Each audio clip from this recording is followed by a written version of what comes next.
Le mot employé par les Esséniens pour désigner le corps physique en araméen et en hébreu signifiait la fonction du corps, le fait d'agir et de se déplacer. Cela constituait une différence notable par rapport à d'autres systèmes de représentation. Les Grecs, par exemple, exaltaient le corps pour ses qualités esthétiques, ses proportions et sa beauté, et ne lui attribuaient pas de valeur plus profonde. Les Romains ne voyaient dans le corps qu'un instrument de force et de puissance pour la conquête des nations, un support pour aller planter l'aigle de Rome dans le sol de terre lointaine. Les chrétiens médiévaux dédaignaient le corps, le considérant comme la source de tous les problèmes rencontrés par l'homme, comme une barrière entre l'homme et Dieu. Les Esséniens avaient une compréhension beaucoup plus profonde. Ils savaient que le corps agissant, un corps en évolution depuis des centaines de milliers d'années, contenait toutes les lois de la vie et du cosmos, et qu'il renfermait les clés de l'univers tout entier. Ils examinaient le rôle du corps par rapport au rôle global de l'homme dans l'univers, et l'idée qu'ils s'étaient forgée de ce rôle était largement plus grandiose que celle qu'on peut trouver dans les autres systèmes de représentation du monde. Ils considéraient que l'homme avait 3 rôles. En premier lieu, un rôle d'évolution individuelle. En deuxième lieu, une fonction au regard de la planète sur laquelle il vit.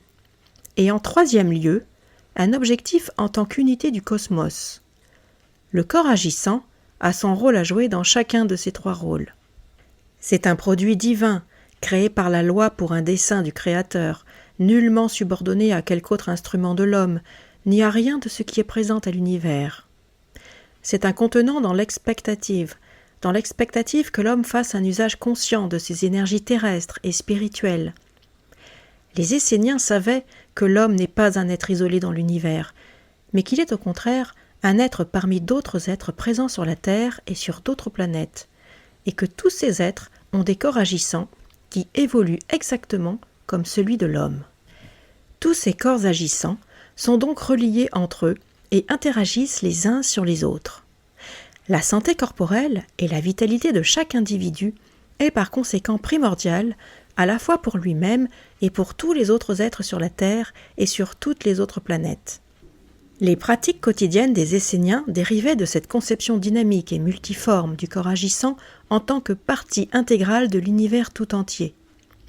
Leur santé et leur vitalité extraordinaire étaient un résultat de cette conception. Ceux qui rejoignaient leur fraternité recevaient un entraînement spécifique destiné à perfectionner leur corps agissant dans chacun de ces 3 rôles, et ils apprenaient à l'adapter au champ de force en constant changement dans lequel ils vivaient et agissaient. On leur enseignait les effets qu'ont sur l'organisme les différentes nourritures et les différentes forces naturelles de la terre, du soleil, de l'air et de l'eau. On leur demandait de suivre certains rituels utilisant ces forces, par exemple à démarrer chaque journée par une ablution d'eau froide et d'exposer leur corps 1 fois par jour aux rayons solaires.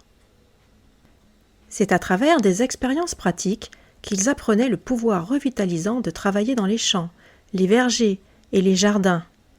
On leur enseignait que les maladies étaient causées par des déviations par rapport à la loi. Ils apprenaient à soigner les maladies résultant de ces déviations. On leur enseignait les qualités et les puissances curatives des différentes herbes et des différentes plantes. Ils apprenaient l'héliothérapie et l'hydrothérapie, et le régime approprié pour chaque mal. On leur enseignait à respirer correctement. Ils apprenaient le pouvoir de la pensée sur le corps agissant. Ils apprenaient la valeur matérielle et spirituelle de la modération en toutes choses, et que le jeûne est une technique qui permet de régénérer le corps et de développer la volonté, et de cette manière augmenter la puissance spirituelle.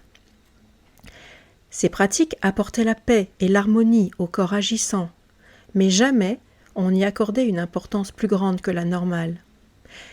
La considération et le soin qu'il lui apportait n'étaient destinés qu'à maintenir le corps agissant en bonne santé, comme un instrument par lequel ils seraient capables de mettre en œuvre des actes de sagesse et d'amour pour leur prochain.